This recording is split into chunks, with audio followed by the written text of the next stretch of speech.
पवित्र श्रीमद् भागवत गीता, पवित्र चारों वेद, पवित्र कुरान शरीफ, पवित्र बाइबल, पवित्र गुरु ग्रंथ साहिब, पवित्र कबीर साहिब की वाणी में छुपे हुए गूढ़ रहस्य अर्थात तत्व को जानने के लिए कृपया अवश्य सुनिए जगत गुरु तत्वदर्शी संत रामपाल जी महाराज के मंगल प्रवचन। रजगुण ब्रह्मा, सतगुण विष्णु, तमगुण शिव जी ये सर्वब्रह्म के पुत्र हैं और श्री ब्रह्मा विष्णु महेश जी की दुर्गा जो इनकी माता है, जो सरपुरुष की पत्नी है। और अब ये जो यहाँ प्रभु हैं, जैसे हम श्री विष्णु जी को सतोगुण भगवान भी मानते थे और कंप्लीट गॉड कहा करते थे, सत्यनारायण भी कहते थे। सत्यनारायण माने अविनाशी भगवान। श्रीमद् देवी भागवत में यानी देवी पुराण के तीसरे स्कंद में गीता प्रेस गोरखपुर से प्रकाशित तीसरा स्कंद सचित्र मोटा टाइप के 123 पृष्ठ पर लिखा है। तीनों स्वयं स्वीकार करते हैं। विष्णु जी कह रहे हैं कि तुम शुद्ध स्वरूपा हो। अपनी माता विष्णु जी अपनी माता दुर्गा की स्तुति कर रहा है, करते हुए कह रहे हैं कि तुम शुद्ध स्वरूपा हो, ये सारा संसार तुम्हीं से उद्भासित हो रहा है। मैं यानी विष्णु, ब्रह्मा जी और शंकर, ये आपकी कृपा से ही हम उपस्थित है, विद्यमान है। और हमारा तो आविर्भाव माने जन्म और तिरोभाव में मृत्यु होता है। हमारा तो जन्म और मृत्यु होता है, हम अविनाशी नहीं है। तो ये परमात्मा की कृपा से पुण्यात्माओं ये स्पिरिचुअल नॉलेज जो है अब निखर रहा है। अब ये निर्णायक मोड पर आ चुका है। तो ये तो तीन जो भगवान हैं, तीन प्रभु हैं, स्वामी कहो, भगवान कहो, इनको प्रभु कहो। जो जितना जिस क्षेत्र का स्वामी है उतना ही होता है। जैसे एक तहसीलदार भी स्वामी है, प्रभु है अपने क्षेत्र का, अपने जितना उसका कार्यकलाप है, उस अपने जॉब का जितना उसका क्षेत्र है वहां का इतना साहब वो है। और फिर जो एसडीएम भी अपने सत्र का जो उसका कार्य क्षेत्र है उस सत्र का उतना ही साहब है, उतना ही स्वामी है।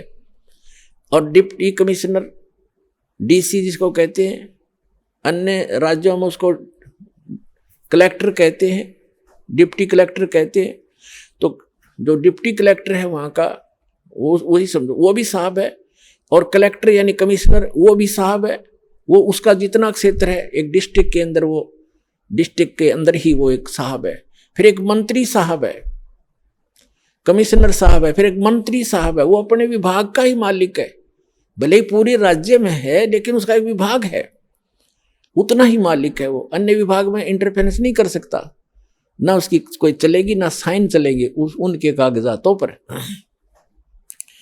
तो इसी प्रकार फिर मुख्यमंत्री है, वो केवल एक स्टेट प्रांत का ही मालिक है, स्वामी है, साहब है। और फिर एक प्रधानमंत्री है, वो एक टुकड़े का, एक क्षेत्र का, यानी उस जिसकी ये डिवीजन बताई है उन सब का एक साहब है प्रधानमंत्री।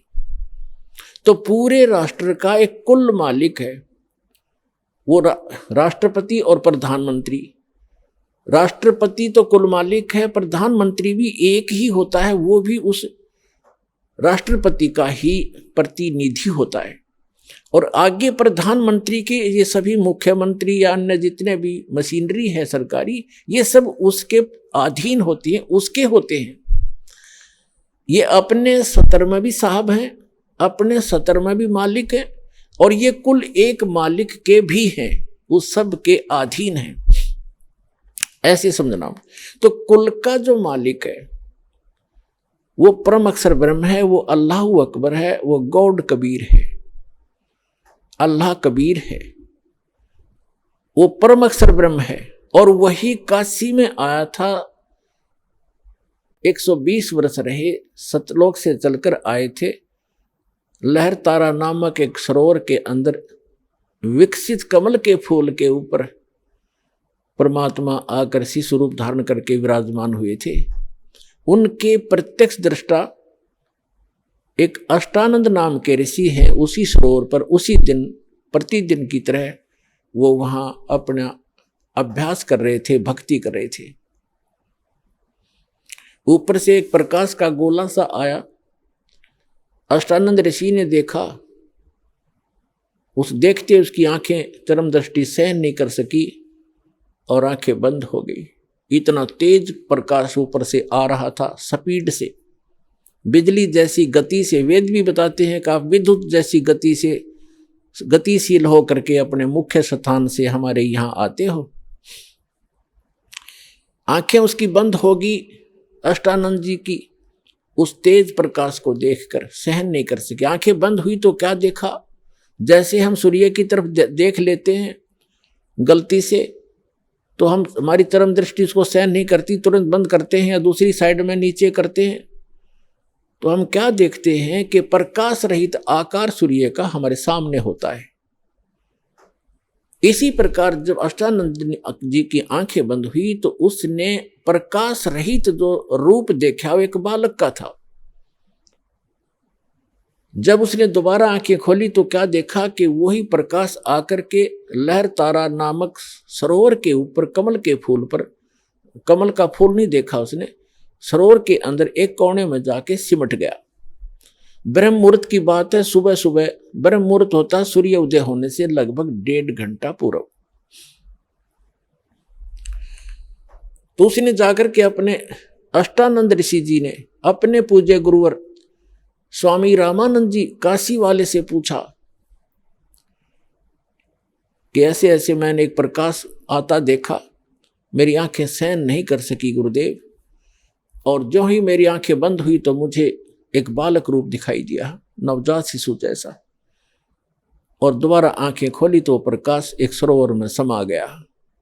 अब जैसा स्वामी रामानंद जी को अध्यात्म ज्ञान था, उस आधार से उसको पता था कि जितने भी हमारे भगवान आते वो किन को भगवान मानते थे, इन अवतारों को, श्री राम, श्री कृष्ण, श्री परशुराम और आदि को।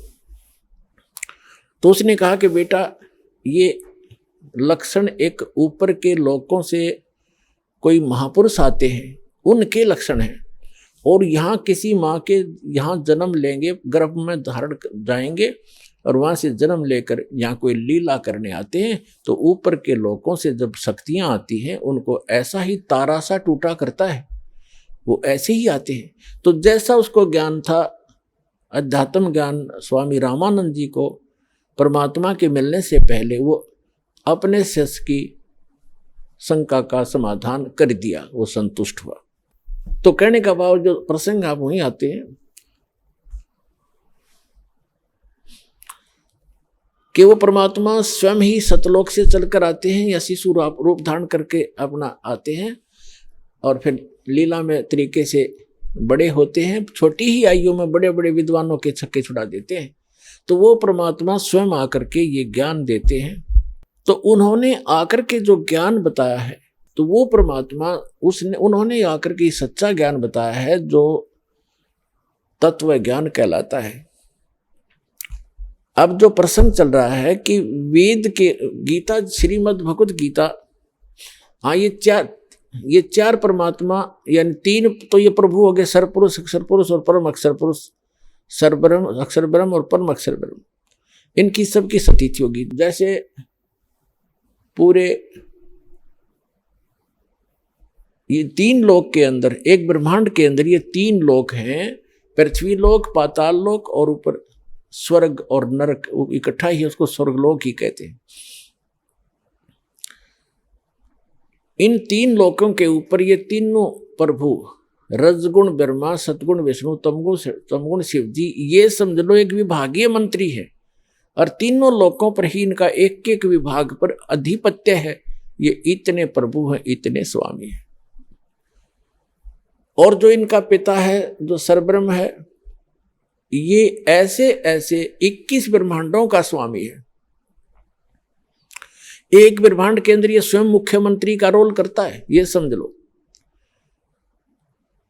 और सरपुरुष, अक्षर पुरुष जो है, उसके अलग से 7 संघ ब्रह्मांड हैं, वो भी ऐसे ही प्रत्येक ब्रह्मांड में स्वयं ही मुख्यमंत्री का रोल करता है, और वहां की व्यवस्था वो ऐसे ही करता है। वहां के ब्रह्मा विष्णु महेश अलग होते हैं, और जो परम अक्षर ब्रह्म है वो कुल मालिक स्वयं ही है। उसके असंख्य ब्रह्मांड है, असंख्य, जिनके अंदर 7 संख्य ब्रह्मांड अक्षर पुरुष के भी इंक्लूड हैं और 21 ब्रह्मांड ये सर पुरुष के भी इंक्लूड। इन सब के ऊपर कुल का मालिक है वो। ये अपने सत्र के भी मालिक हैं प्रत्येक, जैसे ब्रह्मा जी रजोगुण विभाग के तीनों लोकों में मालिक है। जैसे एक मंत्री होता स्टेट के अंदर, जैसे हमारे सेंटर के मंत्री समझ लो, सेंटर का जो गृह मंत्री है वो भारतवर्ष के सभी राज्यों के ऊपर उसका आधिपत्य है। लेकिन एक विभाग का वित्त मंत्री है सेंटर का, केंद्र का, तो वो सभी राज्यों के ऊपर मंत्री आधिपत्य है उसका, लेकिन अपने वित्त विभाग का। ऐसे ही अन्य की स्थिति समझे। अब हम आते हैं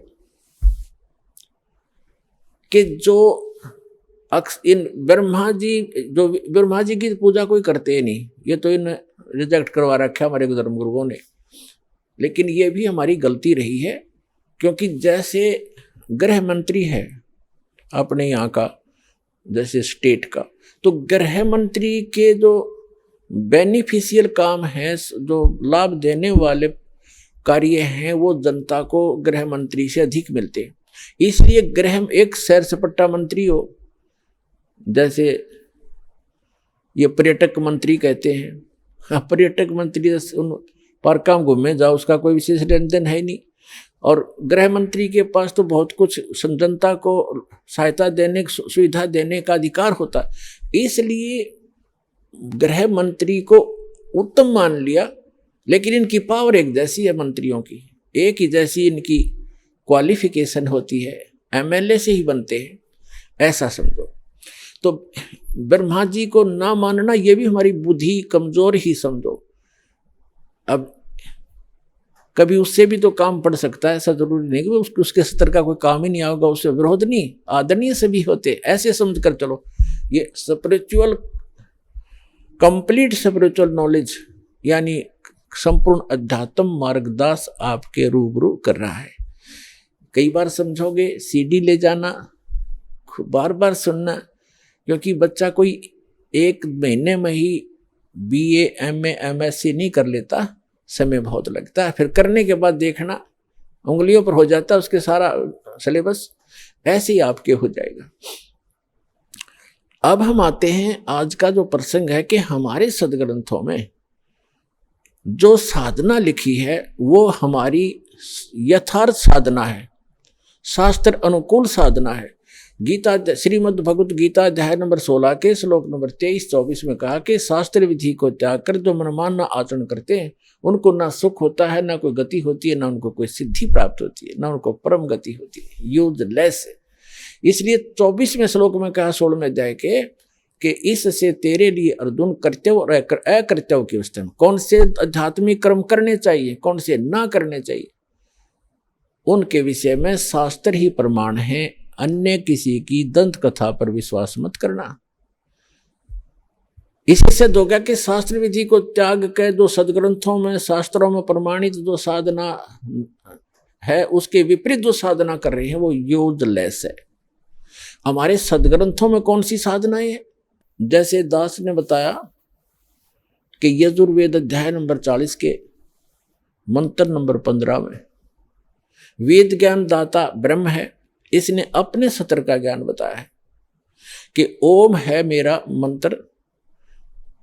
उसमें बताया है कि वायु अनिलम अथिदम समांतम शरीरम, ओम करतो समर किलबे समर करतुम समर। ओम नाम का जाप काम करते करते सेवन करो और विशेष कसक के साथ सेवन करो। मनुष्य जीवन का मूल कर्तव्य जान के सेवन करो। यानी कोई भी जो सेवन करते हो, मनुष्य जीवन का प्रथम कर्तव्य मानो कि ये पहला कर्तव्य है। और परमात्मा के भक्ति के साथ साथ हम अपने जो निर्वाह के कर्म भी करेंगे तो भगवान की शक्ति से वो भी बहुत अच्छे लाभ वाले बनेंगे। जो व्यक्ति दुखी हो जाता है तो भगवान के लिए ही चलता है, किस लिए कि भगवान मुझे सुख देगा, मेरे बिगड़े काम बनावेगा। तो हम पहले ही भगवान की भक्ति शुरू कर दें तो बिगड़े काम तो साथ साथ बनते रहेंगे। यजुर्वेद के अंदर 40 अध्याय हैं 40 चैप्टर हैं और उसके अंदर अंतिम अध्याय में निष्कर्ष होता है पूरे ग्रंथ का। उसमें 40वें अध्याय के 10 से लेकर 13 में ये वेद ज्ञानदाता कहता है कि कोई तो परमात्मा को संभवात कहता है। संभवात माने जन्म लेकर आता है, जैसे श्री राम श्री कृष्ण रूप में अवतार धारण करता है।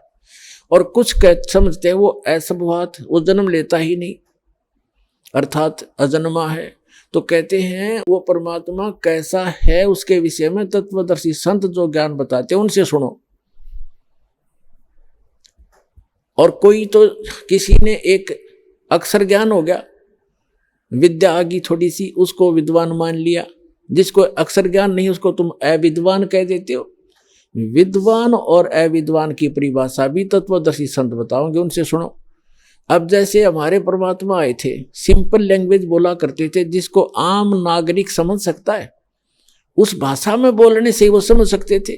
लेकिन हमारे धर्मगुरु जो ब्राह्मण थे, ऋषि मंडलेश्वर थे, आचार्य शंकराचार्य थे, ये सभी संस्कृत भाषा अवश्य जानते थे, संस्कृत के विद्वान थे, अक्षर ज्ञान था, लेकिन ये अध्यात्म ज्ञान के विद्वान नहीं थे।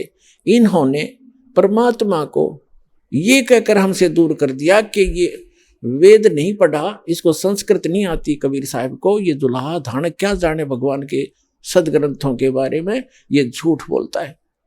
तो वो बात हमारे घर कर गई कि कबीर साहब एक अशिक्षित है और धानक जुलाहे जाति में ये प्रगट है, और उसमें केवल ब्राह्मण वर्ग ही संस्कृत पढ़ने का अधिकारी था और दूसरे अन्य वर्ग वालों को वो शिष्य भी नहीं बनाते थे। जंतर मंत्र झाड़े झूड़े तो सब कहला दिया करते, लेकिन शिष्य नहीं बनाते थे, अक्षर ज्ञान भी नहीं कराते थे। तो कहने का भाव ये है कि परमात्मा वेद बताते हैं 40वें अध्याय का 10 से लेकर 13 तक यही निर्णय दिया है कि कोई तो अक्षर ज्ञान हो गया उसको विद्वान मान लिया। जैसे किसी ने संस्कृत आती है, वो संस्कृत में विद्वान है, उसको अंग्रेजी नहीं आती, इंग्लिश, तो वहाँ फेल हो गया। पंजाबी ना आती, वहाँ फेल हो गया। तो इस एक भाषा विशेष के जान लेने से, व्याकरण से संबंधित जानकारी प्राप्त कर लेने मात्र से विद्वान नहीं होता। विद्वान वो होता है अध्यात्म मार्ग के अंदर जिसको कंप्लीट रियल स्पिरिचुअल नॉलेज हो, संपूर्ण सच्चा ज्ञान अध्यात्म ज्ञान हो, वो है विद्वान।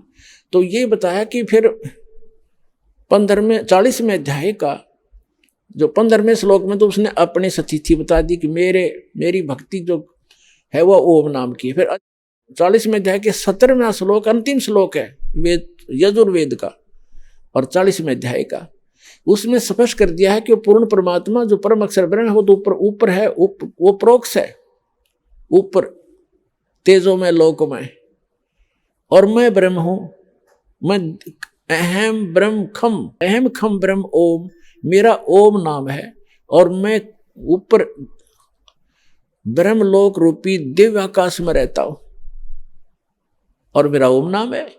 अब यहां से अब आगे आज का सत्संग अब शुरू होगा, जो दास कर रहा, जो निष्कर्ष निकालना चाह रहा था। अब वेदों में पूर्ण परमात्मा भी तो लिखा, उसका मंत्र भी फिर अन्य है, उसने तो अपना मंत्र बता दिया कि मैं ब्रह्म हूं, मेरा ओम नाम है, दैट्स ऑल।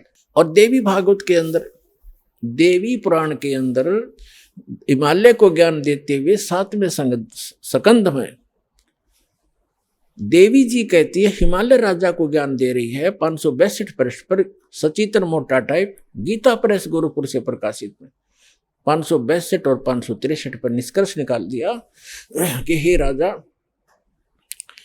तू ब्रह्म का जाप कर, मेरी साधना भी छोड़ दे, उसका ओम नाम है, ब्रह्म को पाने का उद्देश्य रख और उसकी भक्ति कर, उससे तेरा कल्याण हो और तू उसको पा जाएगा ब्रह्म को। और वो ब्रह्मलोक दिव्य आकाश रूपी ब्रह्मलोक में रहता है वो ब्रह्म, वहां चले जाओगे। यानी ओम नाम के जाप से ब्रह्मलोक प्राप्ति होती है, क्योंकि ये मंत्र ब्रह्म का है। अब हम आते हैं गीता जी पे। श्रीमद् भगवत गीता अध्याय नंबर 8 के श्लोक नंबर 5 और 7 में गीता ज्ञानदाता कहता है कि अर्जुन, तू युद्ध भी कर और मेरी भक्ति भी कर और तू मुझे ही प्राप्त होगा, चिंता मत कर। अपनी साधना 8वें अध्याय के 13वें श्लोक में बताता है कि ओम इति एकाक्षरम ब्रह्म व्यवहारण माम अनुसमरण यह प्रयाति तजम देहम सयाति परमाम गति। मुझ ब्रह्म का एक ओम अक्षर है, नथिंग एल्स, यही है। और इसको जो अंतिम श्वास तक सिमरण करता हुआ शरीर छोड़कर जाता है, सयाति परमाम गति, यानी ओम से मिलने वाली जो परम गति है वो इससे प्राप्त होगी। ओम से मिलने वाली परम गति क्या है? ब्रह्मलोक मिलेगा। गीता अध्याय नंबर 8 के श्लोक नंबर 16 में लिखा कि अर्जुन, ब्रह्मलोक पर्यंत सभी लोग पुनरावर्ती में हैं, यानी ब्रह्मलोक में भी जो चले गए साधक वो भी पुनर्जन्म लेंगे, पृथ्वी पर लौट कर आएंगे, अपनी भक्ति कमाई को वहां खर्च करके पुनः जन्म होगा, पृथ्वी पर आएंगे। तो ये है इसकी परम गति ओम नाम के जाप की, यानी ब्रह्म की साधना से। तो इससे कंप्लीट मोक्ष प्राप्त नहीं हुआ, जो गीता अध्याय नंबर 18 के श्लोक नंबर 62, गीता अध्याय नंबर 15 के श्लोक नंबर 4 में कहा है कि तत्वदर्शी संत अर्जुन, तो उस सर्वभाव से उस परमेश्वर की शरण में जा, उसकी कृपा से तो परम शांति को और सनातन परम धाम को प्राप्त होगा। और उस तत्वदर्शी संत की प्राप्ति के उपरांत परमेश्वर के उस परम पद की खोज करनी चाहिए, जहां जाने के बाद साधक लौटकर कभी फिर लौटकर संसार में नहीं आते। तो वो ओम नाम के जाप से प्राप्त नहीं हुआ, वहां तक वो ब्रह्मलोक मिला, ब्रह्मलोक से गए हुए प्राणी भी वापस पुनरावृत्ति में आते हैं। तो ओम से कंप्लीट मोक्ष नहीं हुआ, कंप्लीट यानी संपूर्ण मोक्ष नहीं हुआ, पूर्ण मुक्ति नहीं हुई। पूर्ण मोक्ष वो होता है कभी नाश ना हो, वहां जाने के बाद कभी मृत्यु नहीं होती, जरा और मरण सदा के लिए समाप्त हो जाता है। अब हम आते परम अक्षर, जो जैसे एक सरपुरुष की तो यह सतीथि बता दी। अब अक्षर पुरुष, अक्षर पुरुष भी नाशवान है। गीता अध्याय नंबर 15 के श्लोक नंबर 16 में 2 पुरुष बताए, सरपुरुष और अक्षर पुरुष। और इन दोनों ही के लोक में जितने भी इनके ब्रह्मांड हैं, उन ब्रह्मांडों में जितने प्राणी हैं और ये स्वयं भी, ये नाशवान है। आत्मा किसी की नहीं मरती, ये तो अंडरस्टूड, अगर देखी भी ना मरती। तो 15वें अध्याय के 17वें श्लोक में बताया कि उत्तम पुरुषत्व अन्य परमात्मा इति उदाहरते यह लोक तरम अवश्य विवर्ती अवय ईश्वर है। अवय माने अविनाशी भगवान है वो वही तीनों लोकों में प्रवेश करके सबका धारण पोषण करता है। वो तो इन दोनों से अन्य है, वो वास्तव में अविनाशी है। तो ये भी नाशवान है, अक्षर पुरुष भी नाशवान है, लेकिन परम अक्षर पुरुष, परम अक्षर ब्रह्म वो अविनाशी है। इन रियल जो है ना वो भगवान है, अविनाशी परमात्मा है। अब जो अक्षर पुरुष का जो मंत्र है और परम अक्षर ब्रह्म का जो मंत्र जाप है, वो गीता जी के अंदर कोड वर्डों में है। वैसे वेदों में भी कोड वर्डों में है कि वो परमात्मा, जो पूर्ण परमात्मा के पाने का 3 मंत्र का जाप है, 3 मंत्र का। और इसमें वो संकेत मंत्र भी लिख दिया, लेकिन वो सांकेतिक हैं, उनके कोड वर्ड हैं। श्रीमद् भगवत गीता अध्याय नंबर 17 के श्लोक नंबर 23 में उसमें लिखा है कि ओम तत्सत इति निर्देश ब्रह्मण त्रिविध समर्थ।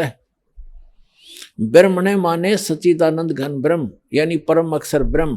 परम अक्षर ब्रह्म के पाने का इस 3 मंत्र के सिमरण का निर्देश है। निर्देश माने नथिंग एल्स, इसके अतिरिक्त और कुछ नहीं। ये फाइनल डायरेक्शन है, कंप्लीट ये ज्ञान है। और ये ओम तो सीधा सरपुरुष यानी ब्रह्म का, और तत् ये अक्षर ब्रह्म का, अक्षर पुरुष का, और सत ये परम अक्षर ब्रह्म का। उसको परम अक्षर पुरुष कहो, उसको सत्य पुरुष कहो, उसे कंप्लीट गॉड कहो, अल्लाहु अकबर कहो, उस पूर्ण परमात्मा का। ओम तत्सत, तत् और सत ये सांकेतिक है, ये कोड वर्ड है। आज तक ये किसी के पास नहीं थे, या तो उन संतों के पास थे जिनको भगवान मिले, जो 10 बार आपको उनके पवित्र नाम याद दिलाता है। आदरणीय धर्मदास साहिब जी, आदरणीय मुल्कदास साहिब जी, आदरणीय नानक साहिब जी, आदरणीय मुल्कदास साहिब जी, आदरणीय दादू साहिब जी, आदरणीय गरीबदास साहिब जी, गांव छुरानी जिला झज्जर वाले, आदरणीय गीसा दास साहिब जी, गांव खेखड़ा, जिला मेरठ, उत्तर प्रदेश वाले, और वर्तमान में इस दास के पास। इनके अतिरिक्त यो ज्ञान किसी के पास नहीं था। और उनको परमात्मा ने प्रतिज्ञा करा दी थी कि बच्चों अभी इसको डिस्क्लोज ना करना, नहीं तो काल के द्वारा भेजे हुए जितने भी पंथ चलेंगे उनके द्वारा भेजे, काल के द्वारा भेजे संत एक अच्छी आत्मा होती है जो भगवान के ही बच्चे होते हैं, लेकिन ये काल उनका दुरुपयोग करता है। उनकी पूर्व जन्म की कमाई उनके साथ होती है, वो सारा जीवन अपना व्यर्थ कर जाते हैं। अनुयायी भी उसकी बहुत सेवा करते रहते हैं, बहुत अच्छी प्रभुता बनी रहती है, गाड़ियों में चलता है, खूब खाने मिलते हैं, वो उसका पूर्व जन्म का संस्कार है। लेकिन भविष्य का चार्जर नहीं है उसके पास, वो पूर्व जन्म की चार्ज बैटरी को डिस्चार्ज कर रहा है, और साथ में भगवान के बच्चों को मिसगाइड करने का अपराधी भी हो रहा है वो संत। तो परमात्मा को पता था कि ये जितने भी काल अपने भेजेगा दूत, अगर इनके हाथ यो मंत्र यो ज्ञान लग गया तो मेरे बच्चों को मैं कैसे ज्ञान दूंगा, कैसे ग्रहण करूंगा, कैसे पार कर पाऊंगा। क्योंकि अगर यही ज्ञान राधा स्वामी, धन धन सदगुरु, जय गुरुदेव, इन जितने भी पंथ इस दास के अतिरिक्त है, कबीर पंथी हैं या बिना कबीर पंथी हैं, या ब्रह्मा विष्णु महेश की स्थिति आपको परिचित हो जाएगी। इनकी भक्ति करने वाले कहाँ तक जा सकते हैं। इनके पास ये ना ज्ञान है ना मंत्र है।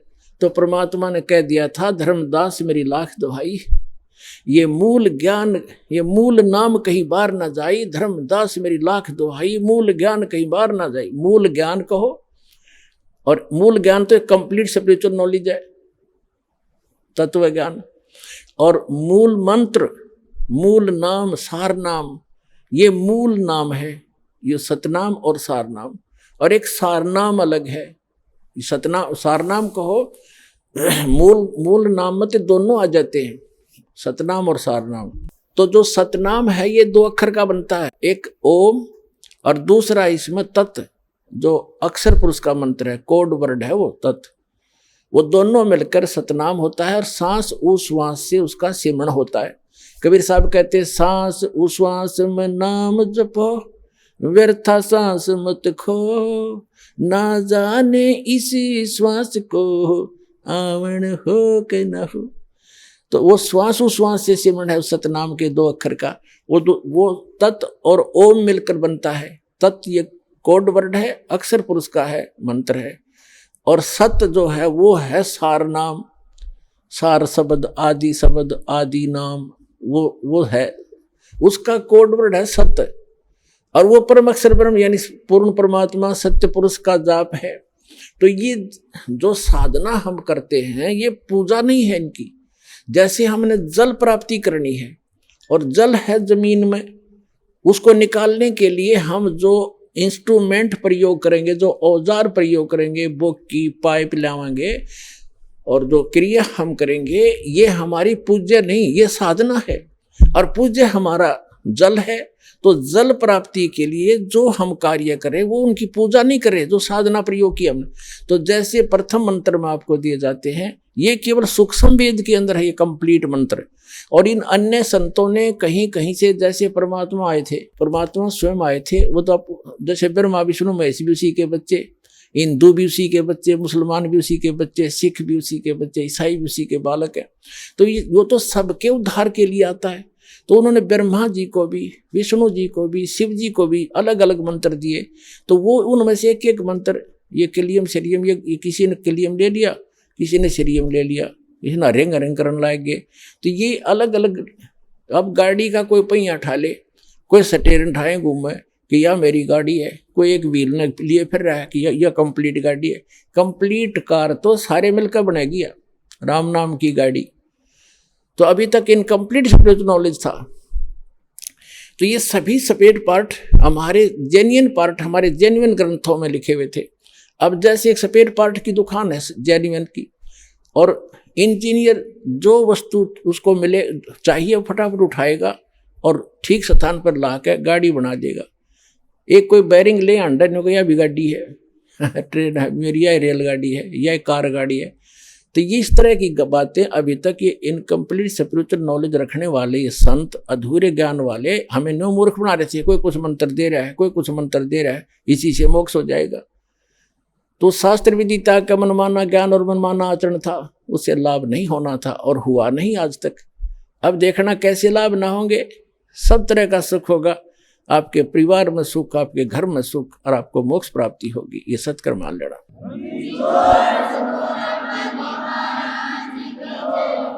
तो जो प्रथम जो मंत्र आपको दिया जाता है वो आपको यहां तक बरी कराएगा। ये हमारे शरीर में जो कमल बने हैं इनमें इन देवताओं का आधिपत्य है। और जैसे सब मंत्री हैं, कोई किसी विभाग का, कोई किसी विभाग का, तो उनके ऑफिस से हमने नोडू सर्टिफिकेट लेना पड़ेगा। जब हम अपने सब लोग सब देश को जाएंगे, जैसे हम विदेश में गए हों तो वहां सब क्लियरेंस लेकर के तभी हम वापस आ सकते हैं अपने देश में।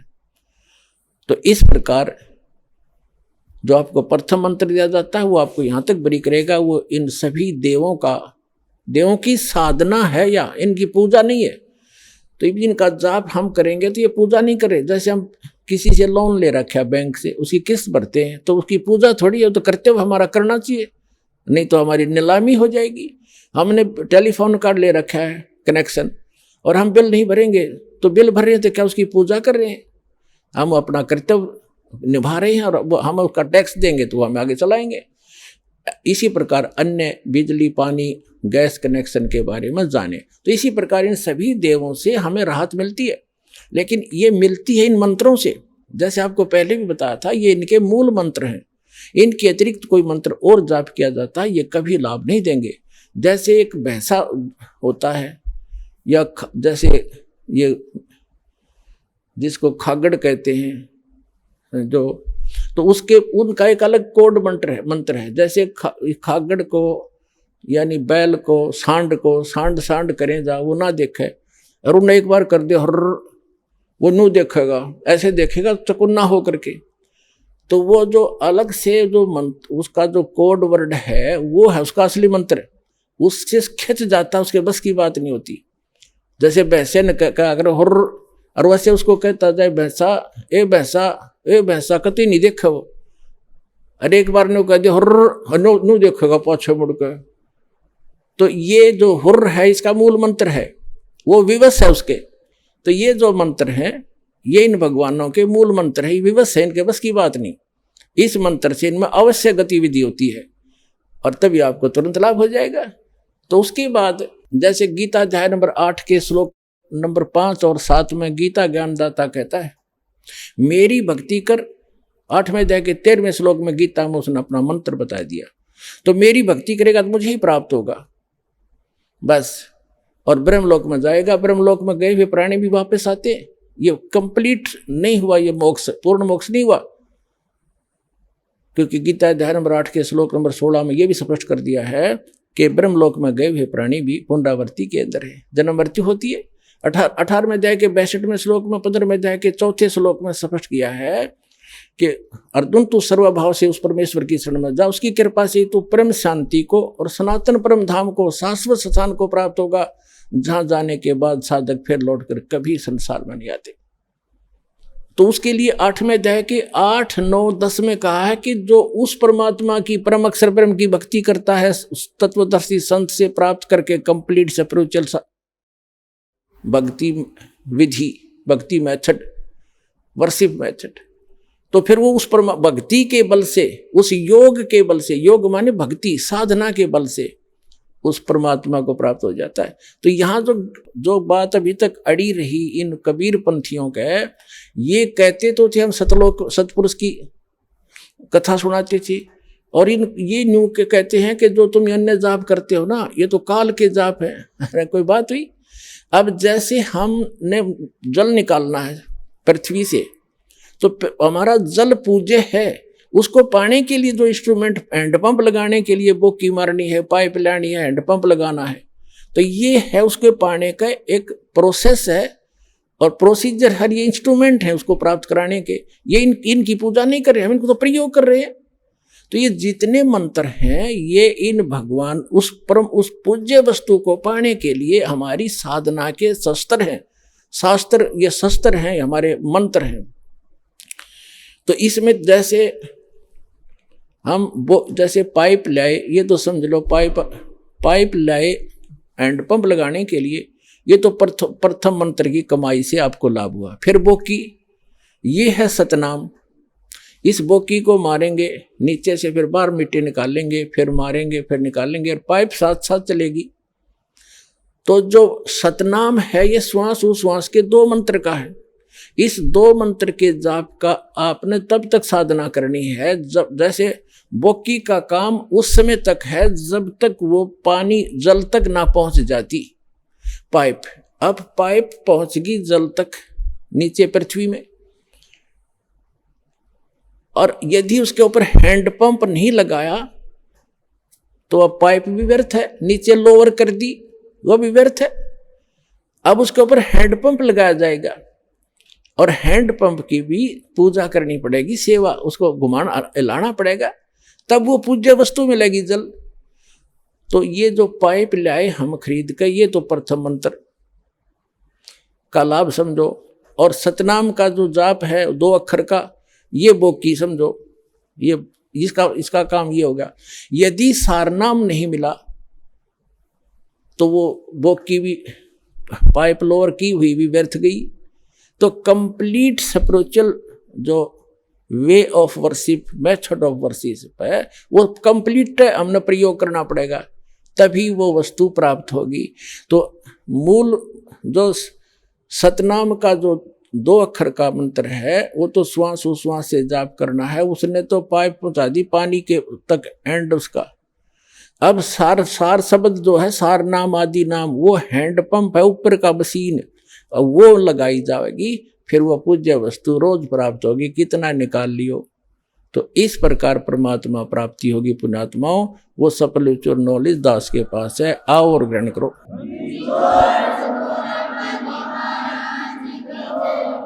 और अन्य पुस्तकों में, बाइबल में, जिसके अंदर 3 होली बुक जिल्द हैं, पवित्र तौरात, पवित्र जबूर और पवित्र इंजिल, उसमें और कुरान शरीफ में और पुराणों में, ये कंप्लीट स्पिरिचुअल नॉलेज नहीं है।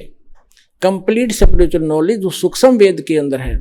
जैसे मुसलमान भाई 5 वक्त की नमाज करते हैं, और ईसाई भाई प्रार्थना करते हैं, और हिंदू भाई नित्य नियम करते हैं, एक गीता का अध्याय कर लिया प्रतिदिन, या वेद के 2-4 मंत्र डेली पढ़ लिए, ये तो केवल एक ज्ञान यज्ञ है।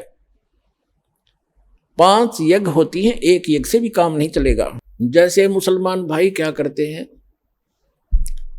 एक तो 5 वक्त की नमाज करते हैं या कुरान शरीफ का पाठ करते हैं, ये ज्ञान यज्ञ है। एक वे सजदा करते हैं, ये केवल प्रणाम यज्ञ है। और रोजा करना ये किसी शास्त्र में नहीं है। रोजे करना जो जैसे गीता अध्याय नंबर 6 के श्लोक नंबर 16 में लिखा है कि अर्जुन, ये योग न तो अधिक खाने वाले का और न बिल्कुल ना खाने वाले, यानी रोजा रखना सुबह से लेकर शाम तक ना खावा, तो उसका ध्यान उस रोटियां पर आकर भगवान बना रहता। हमने खूब करके देख रखा है। इस दास ने 25 वर्ष हनुमान जी के व्रत रखे थे, मंगलवार के, बचपन से लगा था, 10-12 वर्ष का। अब सारा दिन व्रत रखना जरूरी, 12 बजे के बाद खाना खाना, तो 12 बजे तक रोटी याद रहा करती। हनुमान जी तो शाम ने रोटी खाए पाछे याद आया करता।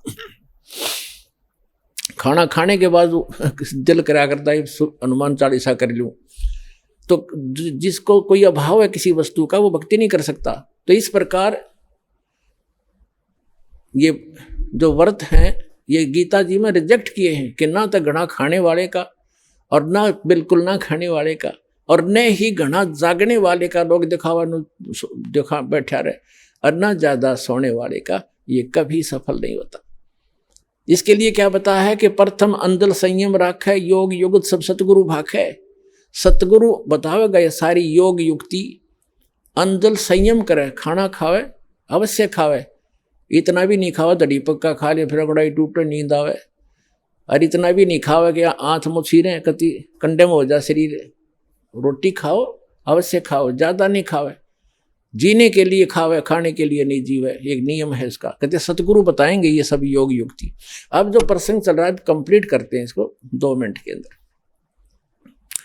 अब तो ना तो पवित्र बाइबल में जो तीनों बुक है उनके अंदर, और ना कुरान शरीफ में, ना पुराणों में इस परमात्मा के पाने का कंप्लीट स्पिरिचुअल नॉलेज नहीं है, और ना वेद और गीता में।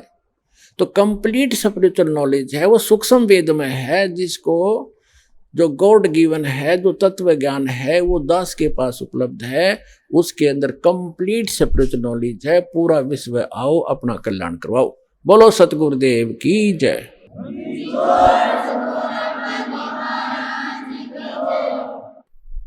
आज सबसे पहले परमेश्वर कबीर जी की सर्वसंगत को परमात्मा का लाख लाख शुक्रिया करते हैं कि परमेश्वर ने आप जी का क्रौथा आश्रम वापस दिलवा दिया।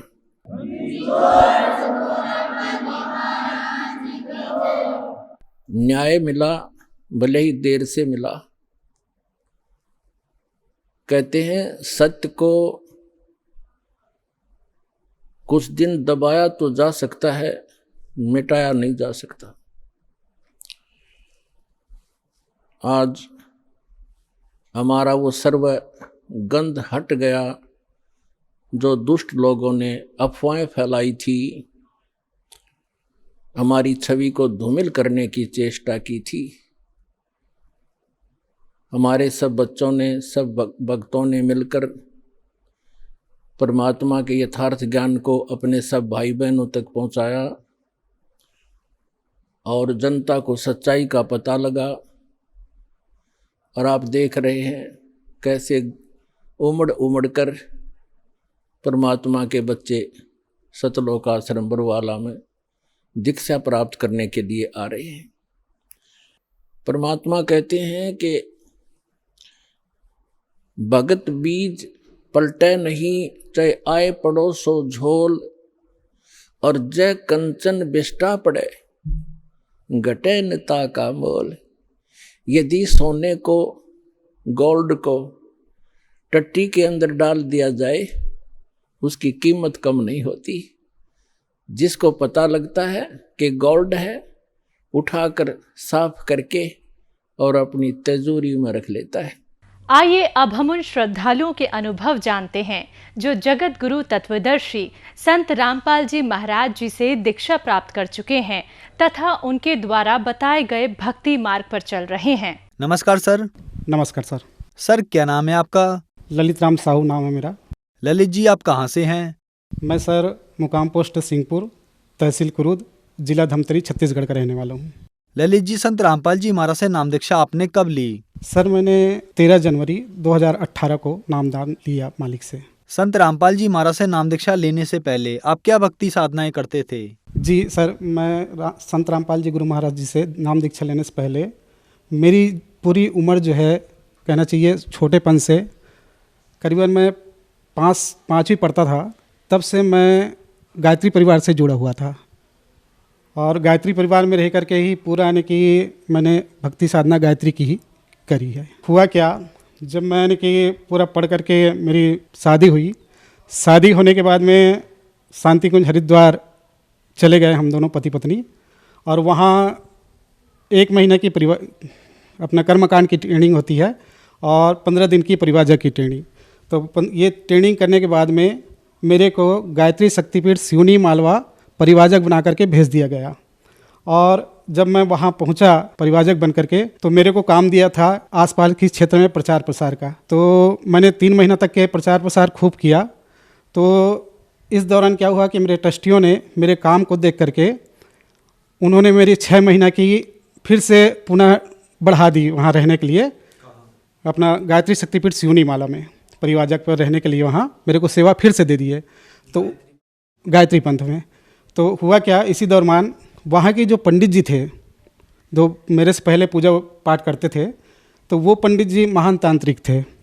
तो उन्होंने मेरे को 3 महीने का चैलेंज किया था कि तुम 3 महीना में यहाँ से चले जाना और नहीं तो भुगतने के लिए, इसका परिणाम भुगतने के लिए तैयार रहना। तो मेरे को अपने गुरुजी के ऊपर बहुत भरोसा था, क्योंकि मैं पूर्ण समर्थ सत्ता मानता था पंडित राम शर्मा आचार्य जी को। लेकिन हुआ क्या कि वास्तविक में 3 महीना बीतने के बाद में मेरे को तो परेशानी नहीं हुई, लेकिन मेरी पत्नी को परेशानी होने लगी। यानी इतनी बीमारी दी है उसने कि एक बीमारी करता नहीं कि दूसरी बीमारी शुरू, एक बीमारी करता नहीं दूसरी बीमारी शुरू। मैं इतना परेशान हो गया सर जी कि मैंने पूरा वहाँ पर के जितने यानी कि होशंगाबाद क्षेत्र के डॉक्टरों को दिखाया, बड़े बड़े हॉस्पिटल में ले गया, भोपाल हॉस्पिटल में ले गया, भोपाल के पीपुल्स हॉस्पिटल है, मेमोरियम हॉस्पिटल है, वहाँ ले गया। लेकिन वहाँ यही बताते थे कि क्या बहुत ज़्यादा सफ़ेद पानी की शिकायत थी। तो सफ़ेद पानी का मेरे को सलाह दिए कि भाई इनका यूट्रस को निकाल दो, ठीक हो जाएगी। तो मैं खंडवा हिंदुजा हॉस्पिटल ले गया था और वहाँ जा कर के उनके यूट्रस को निकाल दिया। उसके बाद में फिर चेस्ट में गठाने हो गए, चेस्ट में गठाने हुए तो चेस्ट का भी ऑपरेशन करने के बोला। तो मेरे पास पैसे को उतनी कमी थी भगत जी सर जी, तो मैंने यानी कि नहीं करवाया उसका ऑपरेशन। और उसके बाद में फिर यानी कि इतनी तकलीफ बढ़ गई कि एक के बाद एक इलाज, यानी एक के बाद एक बीमारी इतनी ज़्यादा हो गई उनको कि कभी तो पूरा यानी कि हाथ पैर में दर्द होना, कभी सुस्त हो जाना, बिल्कुल गिर पड़ना, इतनी यानी कि बहुत ज़्यादा बीमारी से त्रस्त हो गया था।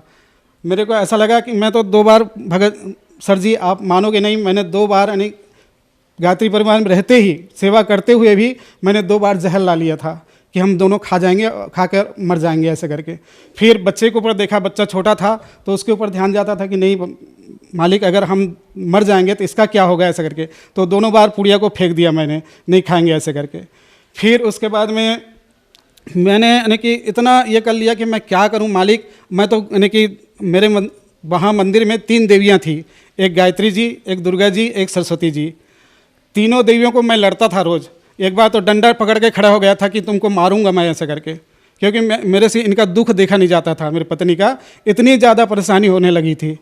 तो फिर आखिर में मैंने उनसे कहता था कि भाई तुम में अगर दम नहीं है तो मेरे को दूसरा जगह भेजो, कहीं तो इनका इलाज हो सके ऐसे करके। डॉक्टर है रघुवंशी जी, उसने स्पष्ट कह दिया कि इसको मेंटली बीमारी है और कुछ नहीं है ऐसे करके। तो फिर मैंने क्या किया कि बैगागुनिया के चक्कर में आ गया वहाँ। तो आसपास के क्षेत्र में भी यानी कि इतने ज़्यादा मैंने गया, यहाँ तक कि मेहंदीपुर बालाजी ले गया उनको। और उसके बाद में मेहंदीपुर बालाजी में भी ठीक नहीं हुआ तो फिर उनको मैंने उज्जैन महाकाल जहाँ 52 कुंड है वहाँ ले गया। तो 52 कुंड के पानी को भी मैंने ला करके नहलाया। उसके बाद भी यानी कि क्या बोलते कहीं से कहीं तक के कोई फ़ायदा नहीं हुआ। इतनी ज़्यादा परेशानी भगत जी कि मैं कह नहीं सकता। मैं यानी कि यही सोच लिया था कि अब तो मर जाएंगे, कोई मतलब नहीं। आखिर में क्या हुआ भगत जी, जब मैं यानी कि जाता था दूसरों के पास में, झाड़ा वालों के पास में, तो मेरे को कहते थे कि आप जो हैं इनको क्या बोलते हैं, जो पुराने पंडित जी थे गायत्री मंदिर के, वो इनको किए हैं। तो इनके ऊपर क्या बोलते हैं, एक साधु बाबा की आत्मा और एक ब्रह्म राक्षस, ये 2 चीज़ डाल दी हैं इनके ऊपर ऐसे करके। आखिर में उस पंडित जी के पास में गया मैं और हाथ जोड़ करके उनसे प्रार्थना किया कि पंडित जी आप एक काम करो, ये गायत्री मंदिर की चाबी लो और मेरे को क्या बोलते हैं इनके शरीर में जो आपने डाला है उसको निकाल दो। तो उसने क्या किया, अरे मैं क्यों डालूंगा, मैं काहे के लिए तुम्हारे ऊपर दुश्मनी लूँगा, ऐसा करके उसने कहने लगा। तो इनके शरीर में वो खुद ही आ गया और उसने डांट दबाव करके बोलने लगा, चुप, झूठ बोलता है, ऐसे करके फिर बोलने लगा, तेरे को नहीं मालूम कि मैं कौन हूँ, नहीं जानता मेरे को, कहाँ रखा है तूने छुपा करके, ऐसा करके वो पंडित जी से बोलने लगा। तो पंडित जी फिर कहने लगा, अच्छा अच्छा तुम ब्रह्म राक्षस हो, क्या कहते, हाँ बेटा मैं ब्रह्म राक्षस हूँ, ऐसे करके। फिर सेकंड नहीं लगा, उसके बाद में उसकी इनके मेरे पत्नी के धर्मपत्नी के शरीर में दूसरा चीज़ प्रवेश हो गया। बोले साधु आत्मा, मेरे को जानता है कि नहीं जानता है रे, ऐसा करके पूछने लगा। तो फिर वो कहने, अच्छा अच्छा तुम साधु बाबा हो क्या, ऐसे करके। फिर क्या हुआ भगत जी, जब इस प्रकार से कहने लगा तो मैंने कहा उनसे हाथ जोड़ करके, अब पंडित जी आप हमारे ऊपर दया करो, हम नहीं रहेंगे यहाँ, आप ये चाबी लो और हम चल देंगे जहाँ की हमारी डेरा है वहाँ, ऐसे करके। तो उसने कहा कि वो पूछा ना, जब बताया कि हाँ हाँ तुम ये हो और तुमको मैंने क्या बोलते हैं गायत्री मंदिर के जस्ट छोटा सा कोना में एक कमरा बना है भगत जी, वहाँ उसने छुपा करके रखा है। और वो खुद स्वीकारा कि मेरे घर में मैंने चबूतरा बना रखा है साधु बाबा की आत्मा को और ब्रह्म राक्षस उसके पिताजी थे, उसने अपने पिताजी को जगा रखा था। तो उन्होंने स्पष्ट बोल दिया कि भाई तुम्हारी भोग में लिखा है, तुम भोगो, मैं कुछ नहीं करूँगा, ऐसा करके। तो मैंने अपनी पत्नी से कहा कि भाई अब क्या करेंगे, अब तो कोई रास्ता ही नहीं बचा है, अब यहाँ कोई है नहीं हमारा, अगर आप यानी कि क्या बोलते हैं यहाँ रहेंगे तो मर जाओगे तो फिर क्या करेंगे, इससे अच्छा चलो घर चलते हैं। तो भगत जी सर जी मैंने यानी कि सन 2016 में वहाँ से त्याग पत्र दे करके घर चल दिया। सर जी मेरे को मैनेजमेंट द्वारा, गायत्री परिवार के द्वारा मेरे को पंडिताई का काम सौंपा गया था। पूरा आसपास में प्रचार प्रसार करने का काम सौंपा था।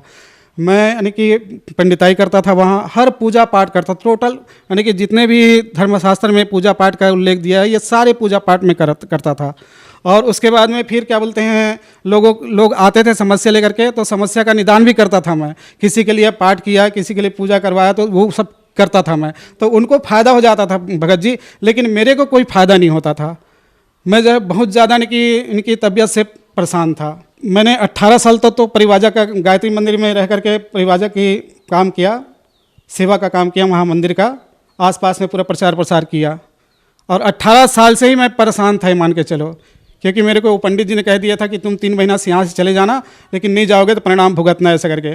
तो भगत जी मैं वास्तविक में 3 महीना, मेरे को अपने गुरु के ऊपर बहुत ज़्यादा भरोसा था। मैं यही कहता था कि मेरा तो गुरु समर्थ है, मैंने मेरे को कुछ नहीं हो सकता। तो इतना ज़्यादा मैं अपने आप पर ही घमंड करता था। फिर मैं वहाँ से घर चला गया और इनकी तबीयत इतनी ज़्यादा खराब कि अब तो मेरे को लगता था कि ये मर जाएगी, अब बचेगी नहीं। फिर मैंने कहा कि क्या करूं, ऐसे करके एकदम मैंने कि माथा पकड़ कर बैठ गया, मैं कैसे करूं मालिक, क्या करूं, किसको लगाऊं फ़ोन ऐसे करके। तो इस दरमियान क्या हुआ, मैंने अपने ससुर जी को फ़ोन लगाया और उनको बताया कि आज राधिका जो है ख़त्म हो जाएगी, नहीं बचेगी, आप लोग आ जाओ ऐसे करके। क्योंकि इनकी तबीयत इतनी ज़्यादा ख़राब हो गई भगत जी कि मैं कुछ नहीं कह सकता ऐसे करके, वो ना जाने कब चला जाए ऐसे करके।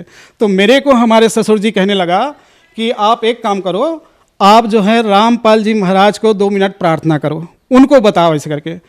तो भगत जी सर जी मैं क्या बताऊं, मैं जब गायत्री परिवार में था तो संत रामपाल जी के महाराज के बारे में मैंने इतने घटिया प्रचार किए हैं, इतने मालिक को गलत बोला है कि मैं कह नहीं सकता। आज जब मेरे को मालूम हुआ भगत जी, तो मैं कि अपने आप को कोसता हूँ कि क्या कह डाला मैंने मालिक को ऐसे करके। तो हुआ क्या कि उन्होंने कहा कि आप 2 मिनट मालिक को प्रार्थना करो। तो मैंने ससुर जी के कहने लगा कि ससुर जी आप ये ऐसे बोल रहे हो, मैंने अपने मुख से हमेशा गाली ही दी है इनको, क्योंकि गायत्री परिवार में जब भी था ना तो मैं गलत प्रचार करता था। इनके पुस्तक को मत पढ़ो, इनके पुस्तक में जादू टोना है, मोहनी कर रखा है, ऐसे बिल्कुल मत पढ़ो इसको ऐसे करके हम खुद प्रचार प्रसार करते थे। मैंने कईयों गाली दी मालिक को। फिर क्या हुआ कि चलो ठीक है, अब सब कुछ कर लिए हैं, आखिरी समय एक बार और प्रार्थना करके देख लेते हैं, जैसे भी हो सकता है। मालिक के बारे में सुना तो है कि ये महात्मा हैं, पूर्ण संत हैं, पूर्ण भगवान है ऐसे करके, तो चलो प्रार्थना करने में क्या जाता है ऐसे करके। तो भगत सर जी आप यकीन नहीं करोगे, मैंने रोते रोते प्रार्थना की मालिक को कि मालिक वास्तविक में मालिक संत रामपाल जी गुरु महाराज को मैंने यही कहा कि हे संत रामपाल जी गुरु महाराज जी, अगर वास्तविक में आप भगवान हो और आप धरती पर आए हो तो इनको ठीक कर दो। मैं तुरंत ही यानी कि कल सवेरे इनको ले जाऊंगा आपके पास में, दीक्षा दिलवा लाऊंगा ऐसे करके। आप यकीन नहीं करोगे भगत जी, मैंने प्रार्थना ही किया इतना और ये ऐसे उठ करके बैठ गई जैसे मानो कभी बीमार पड़ी ही नहीं हो। इतनी यानी कि मेरे को चमत्कार दिखाया मालिक ने। उसके बाद में रात को 9 बजे के बाद फिर अच्छा सा के सो गई। सुबह 4 बजे जैसे उठा, मैंने कहा कि जल्दी से आप उठ जाओ, आपको गुरु जी के पास ले जाना है, संत रामपाल जी गुरु महाराज के पास में दीक्षा दिलाने के लिए ऐसे करके। और उसके बाद में फिर उठाया मैंने, उठाने के बाद में नहा धोया। उसके बाद 5 बजे बरसते पानी में मैंने इनको लेके गया धमतरी, और वहाँ से धमतरी से थोड़ी दूर में सुले गांव आश्रम है भूरखा भाट करके, वहाँ मैंने इनको नाम दिलवाया। संत रामपाल जी गुरु महाराज जी की से नाम दीक्षा जैसे हुआ वैसे ही वो दोनों चीज़ कहाँ भगे उसका कोई ठिकाना नहीं तो वही कहते थे। बड़े बड़े तांत्रिकों के पास में जब ले गया था तो वो चैलेंज करता था कि तुम ठीक है, तुम्हारे में दम है तो मेरे को निकाल के बताओ ऐसे करके।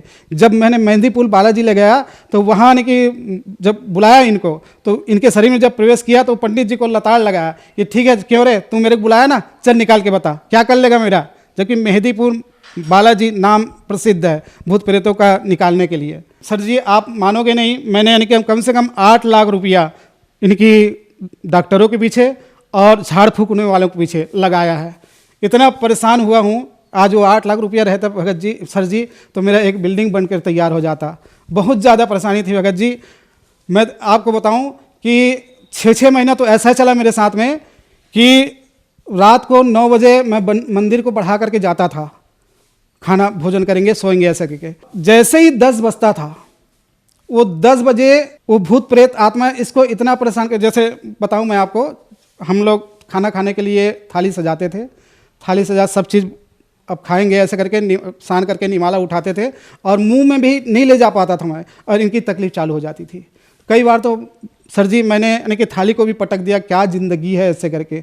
6 महीना तक के ऐसे ही चलता रहा। उसके बाद में 6 महीना भगत जी आप सर जी आप यकीन नहीं करोगे कि रात को 10 बजे जैसे ही हम सोने जाते थे बिस्तर पे, वैसे ही 10 बजे हम लोग, मैं सोचता था कि मालिक 10 ना बजे ऐसे करके, क्योंकि 10 बजे तक जैसे बिस्तर में जाते थे तो वैसे ही इनकी तकलीफ चालू हो जाती थी और रात को 2 बजे तक की रहती थी भगत जी, सर जी रात को 2 बजे तक के ये इनकी भूत प्रेत आत्मा जो परेशान करती थी। उसके बाद में फिर 2 बजे के बाद में थोड़ा सोती थी, तो क्या है मेरे को दिन रात भर इनके साथ में जगना पड़ता था। 4 बजे फिर मंदिर खोलना पड़ता था मेरे को, फिर मंदिर की काम क्रियाकलाप करना पड़ता था, पूजा पाठ में लग जाता था। तो फिर वही यानी कि इतने ज़्यादा परेशानी भगत जी मैं कह नहीं सकता, बहुत ज़्यादा। मैं तो यही सोचता था मालिक मेरे को मार लो तो ठीक है ऐसे करके। तो जब गुरु रामपाल जी महाराज की शरण में ले गया इनको, तब वो भूत जो है कहाँ गया वो आज तक के नहीं पता नहीं चला भगत जी, और आज बिल्कुल सही हैं। सन 2016 में इनको मैंने नाम दीक्षा दिलवाया। सर, आप गायत्री परिवार में 18 साल से महंत थे, 24 साल से आप वहाँ जुड़े रहे। वहाँ आपका कोई लाभ नहीं हुआ, बल्कि आपकी आर्थिक स्थिति और शारीरिक स्थिति खराब होती चली गई। फिर आप संत रामपाल जी महाराज की शरण में आए और आज आप ठीक हैं और आप टीवी पर इंटरव्यू दे रहे हैं। तो जो गायत्री परिवार वाले आपको देख रहे हैं उनके लिए आप क्या कहना चाहेंगे? हाँ सर जी, मैं एक चीज़ और बताना चाहता हूँ कि वास्तविक में गायत्री परिवार और गुरु महाराज में बहुत बड़ा भेद है, दिन रात का फासला है। जब मैं गायत्री परिवार में था तो मैंने ये देखा, आकलन किया, जब मैं इस परिवार से जुड़ा, जब मेरे को मालूम हुआ संत रामपाल जी गुरु महाराज जी से, तो मैंने आकलन किया तो वास्तविक में गायत्री परिवार और रामपाल जी गुरु महाराज के जो उनके उद्देश्य हैं, इनमें ज़मीन आसमान का फ़र्क है। कैसे ज़मीन आसमान का फ़र्क है? ये गायत्री परिवार में सिर्फ नारा तक के सीमित है भगत जी, सर जी। गायत्री परिवार टोटल नारा तक सीमित है। नारा इनका कुछ कहता है, कथनी करनी भिन्न जहाँ, धर्म नहीं पाखंड वहाँ। ये नारा था उनका मेन, है ना, कथनी करनी भिन्न जहाँ, धर्म नहीं पाखंड वहाँ। और वास्तविक में कथनी इनकी कुछ थी, करनी इनका अलग है।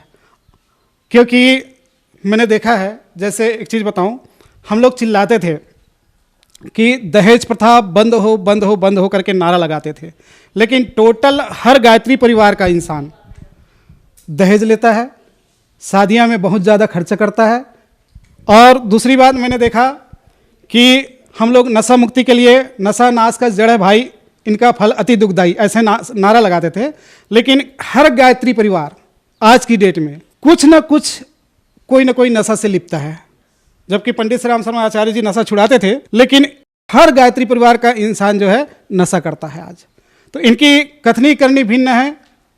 और एक चीज़ और बताऊं कि इसमें लिखा है कथनी करनी भिन्न जहाँ, धर्म नहीं पाखंड वहाँ। लेकिन पंडित श्री राम शर्मा आचार्य जी ने टोटल पाखंडवाद को ही बढ़ावा दिया है। कैसे? अब छोटा सा जन्मदिन मनाना है तो उनका पूजा कराओ, कोई शांत हो गया तो उनकी पूजा कराओ, नाम नहीं है तो नाम संस्कार कराओ। ऐसे यानी कि 16 संस्कार जो बोलते थे, ये 16 संस्कार उन्होंने उजागर कर दिया। यानी टोटल पाखंडवाद चलाने का सारा से गायत्री परिवार को जाता है, ये मैंने देखा। और जब मालिक के शरण में आया, संत रामपाल जी गुरु महाराज के शरण में, तो यहाँ कथनी और करनी एक है। यहाँ नशा नहीं करना, यानी नहीं करना, दहेज नहीं लेना, नहीं लेना। यहाँ मालिक के दरबार में तो आप एक बंदे को भी बता दो मेरे को नशा करते हुए, यहाँ बिल्कुल कथनी और करनी एक सी है। धन्यवाद सर। सच है।